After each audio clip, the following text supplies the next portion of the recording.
what do we got here for sale? Let's take a look. What do we got? 2008 135 Msport modified. Damn, okay. 7 grand. It's 2025. Would you really buy one of these in 2025? Well, I got the keys, so let's take a look around. Damn, oh, that's why it's so cheap. Okay. Well, if you know anything about these cars, even with 130, 40, 50, 60,000 miles, these things go for big bucks. And if you're considering buying one of these cars in 2025, there's a lot of information you need to know. So we're gonna let this car warm up before we drive it. Every time you drive a car, you should definitely let it warm up first. So I guess we'll take a look around and see if we can find those modifications while she warms up. The first thing that catches my eye is that I can tell this thing is lowered for sure. This thing is sitting nice. Let me see if I can get a look at what suspension we got on here. Oh, you can't see it, but this is a Koni full of suspension. This is like the best suspension you could possibly buy for this car. God damn. It is beat up, I will tell you that. But if you know anything about these cars or you follow the market, cars with 150, 60, 70,000 miles, they're going for like 10, 14 grand in good condition. So this one going for 7 grand with this body damage kind of makes sense. I mean, it's not pretty, but you know, a deal's a deal. These cars are prepped. These cars are ready. I know everyone talks shit about the N54s, but these are fast cars. Like, look at the front. Those are Brembo brakes. Those are 6-piston Brembo brakes up front and 2-piston brakes in the rear. 19-inch tires, mint. Carbon spoiler, and you know this is OEM because the clear coat's fading. BMW does not know what they're doing when it comes to clear coat, even today. Okay, got a Dinan suspension, or Dinan exhaust. Wow. Dinan was actually like the only company that was licensed by BMW. So back in the day, if you bought this car brand new, you could spec it out with the Dinan exhaust and it wouldn't break your warranty or anything like that. I mean, for 7 grand, what are you gonna buy now today? This could be a good car. It just depends on who owned it, how they owned it, and how long they owned it. And this car was a 1-owner car or 2-owner car. The current owner has owned this thing for over 10 years. So I would say that's exactly what you want to look for when you're buying a car like this. You want to know that the owner daily drives this car, he kept it on the road, and he actually put miles on it. Well, a little quick look inside, and you know, you got the basics. You got your sagging leather up top, you got your weathered steering wheel. But I mean, hey, for 7 grand, what else are you gonna get? Could take this thing for a ride, right? Actually, before I do that, maybe we should take a look under the hood. Oh shit. AFE intake, but nothing crazy. No leaks, no cracks, nothing crazy. When you look under the engine bay, you want to you know, look for people's hands. You want to see what people touch. It doesn't look like anyone fiddled with this thing. And that's because it was brought to the dealer every single time. Every time something went wrong, every time maintenance needed to be done, straight to the dealer. Yeah, I don't see anything, man. No leaks, nothing. Car has new coils, new gaskets, new coolant tank, everything. I mean, if you're gonna keep a car on the road for over 10 years, you're probably gonna need to do a lot of stuff. So yeah, I guess we can take this thing for a ride now. You know, people seem to forget that this car has 300 horsepower stock and 295 or 300 foot-pounds of torque as well. And for the price point, there's not much competition on the road.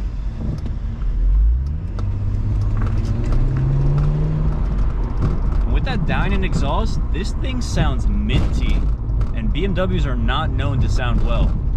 And that goes for the G80s too. They really just don't sound that nice. Do I want to get my hands on one? For sure. Do they sound nice? No. But those G80s, they're just kind of overhyped right now. Oh, we got a cop right there. But anyways, let me close the windows.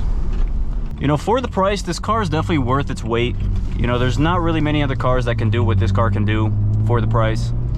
And we haven't even talked about, what's it called, modifications yet. If you really want to dust basically anything that pulls up next to you, all you need is some full bolt-ons to this thing.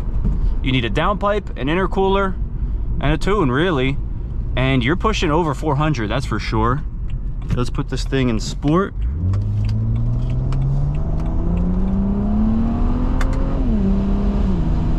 Oh, missed a gear right there.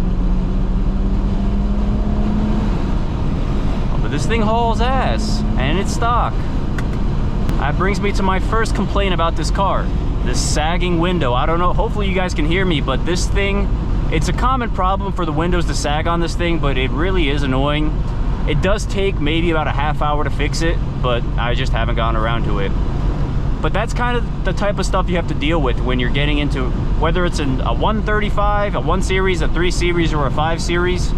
You kind of just have to deal with these little small issues because this car has been around for a while now. It's like, it's almost 20 years old. It definitely has its little quirks, but overall for 20 years, this car's held up very nice. There's really not many complaints I have about this thing. And honestly, one of the best things I think is this transmission. This thing shifts so fast. I don't think it's a DCT, but these paddles are magic paddles. They are quick, shifty, and crisp.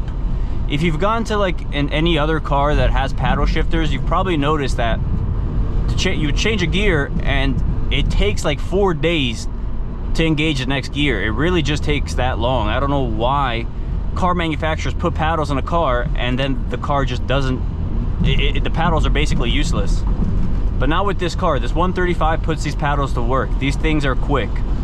And even if you're not using them, you know, she shifts quick. It's real nice. But these paddles, props. These are the best paddles I've tried on anything other than my EcoBoost Mustang. But to be fair, that EcoBoost Mustang was full bolt-on. And you know, to loop back around to full bolt-ons, my first car was an EcoBoost Mustang, a 2.3 liter, and I had intake, downpipe, intercooler, tune, exhaust, and that thing flew. People talk so much smack about the EcoBoost Mustangs, but I love those cars. I think that's probably the best deal other than an N54 car you can buy today. But still, like, this is $7 grand, and those are like, if you're lucky, 16, and who knows if it's, like, you know, if they've been taken care of or not. But an EcoBoost Mustang, I would definitely recommend that to someone else. But yeah, those things are quick. Full bolt-ons are nothing to sneeze at. You put full, even that's a 430. You put a downpipe, a 435, you put a downpipe and a tune on that thing, she's flying. She's flying. I would rather go full bolt-ons rather than single turbo.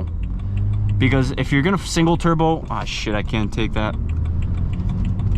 If you're gonna single turbo a car, especially a 4-cylinder, it's just, the lag is just insane. I've driven, what was it, a 330i, a brand new like 2022 330i with a single turbo. That man was crazy to put a single turbo on it. He said, "You want to drive it?" Sure. And that car was like, you step on the gas and it's like in 3 business days you will hit your power band. It was ridiculous. I could not imagine spending 40-50 grand on a car like that and the power band just be absolute trash. But that just brings me to my point. The N54s are kind of unbeaten. They're solid inline 6 engines, twin turbo. And without those twin turbos, then, you know, maybe go single turbo, but you got twin turbos, put those things to work. Full bolt on those things. Let me see if I can take a loop around somewhere. But I can downshift this bad boy. Look at those shifts, quick. And I can feel the power right underneath my foot right now. Crazy, crazy power band. This thing is responsive, mostly probably because it's light. I've never driven a 335 or a 535, which have the same engines. But this thing's quick. Let me see if I can just turn into the driveway real quick. Put this thing in sport. Third gear, what are you doing? Give me first. Yeah! You hear those turbo noises? That's basically all an intake is good for. It's turbo noise. It's maybe what, like +1 horsepower? But no, those turbo noises sound nice in this car. Hard to beat a turbocharged car, honestly.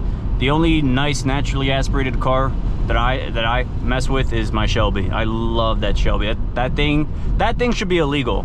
I don't know who made that thing, but that car is so goddamn dangerous. It's so fast. It really feels like a rocket ship. V8 naturally aspirated engines, do not play with those cars. Those things are quick. That's why you really don't see it on the channel that much. It's because, like, I don't want to go sideways. It seems like that thing spins first, second, third, and fourth. And it does. It doesn't seem like it spins fourth. It will spin. I still love it, though. That thing, you need a specific type of pilot to activate that thing.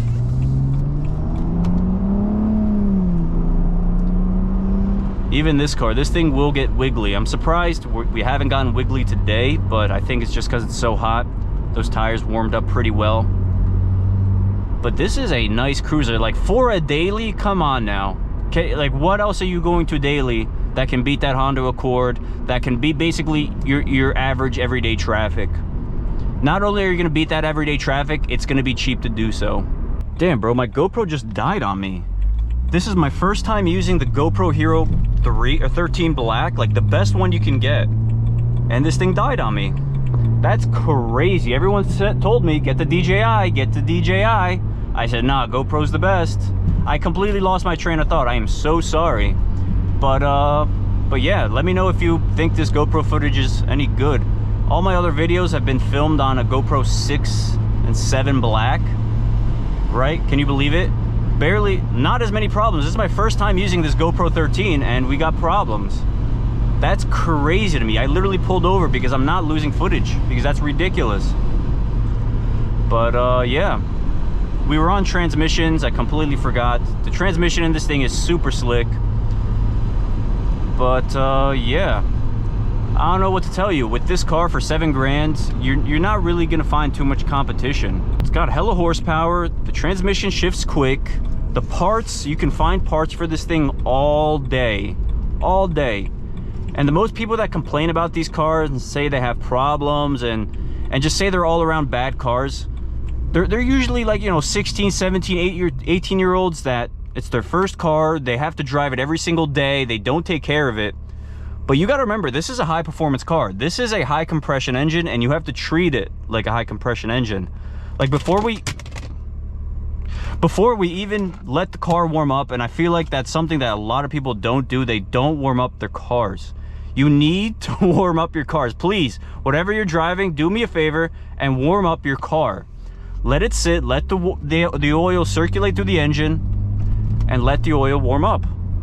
Because that alone can remove so many problems from you. But on top of that, you actually have to maintain the car. There's no check engine lights on this car. Every single time there's a check engine light on this car. Is that a cop? Why is there a cop going to my spot, bro? Every time there's a check engine light on this car, I immediately take it in for service. I got it looked at. Like I said, this car's not only gone to the dealership, but for 90% of the time, it goes straight to the dealership. It's only been recent that I've been taking it to a performance shop. It's because I actually know the guy and he shows me the car. He lets me go into the garage and take a look at, see what's actually wrong. So I really like that. With the BMW shop, God forbid you ask them to go back there, they'll look at you like you're a psycho. But yeah, man, we just did some nice pulls with this thing. Drives great. So, you know, the basis of this video was, if you saw this car parked and you're looking for a car, you saw the car parked, for sale sign, would you buy this car? Why and why not? You know, in my opinion, this is my car. If I didn't make it clear, I know. But if I found a car like this with a 2-owner car, me being the owner, or the seller in this case, had it for 10 years, I think that would be a good indication that this is a good car. The car's been on the road. You know, that's what you want to look for the most.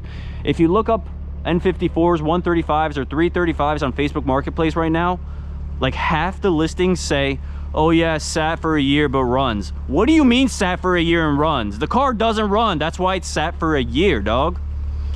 So this car's never sat. It does have its problems, you know, some faded clear coat.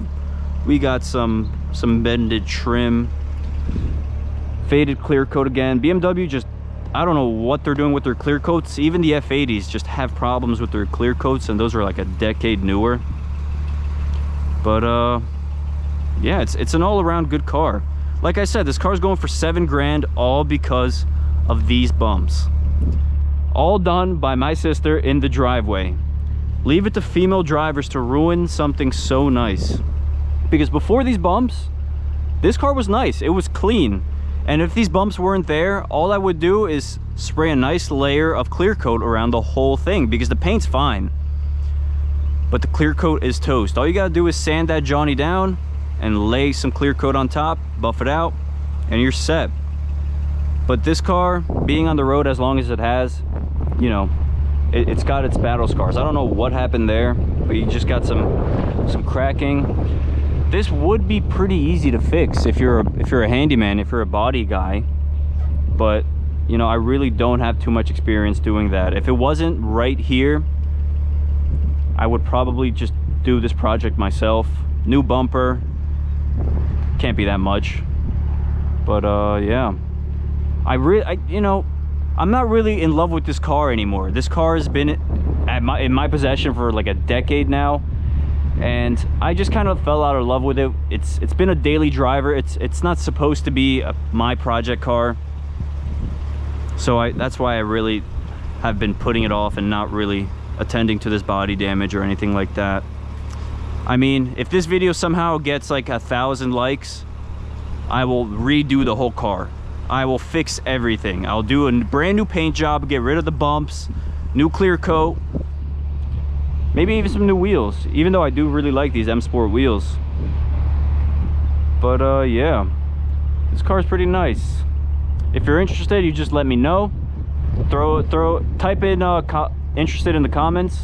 Maybe I'll give you a really good deal on this thing. But as you saw, this thing rips. This thing works. No check engine lights, no leaks. It's a nice car. So to answer the question, should you buy an N54 in 2025? The answer is sure, as long as it's the right one. Here, while we're here, let's rev up this thing real quick.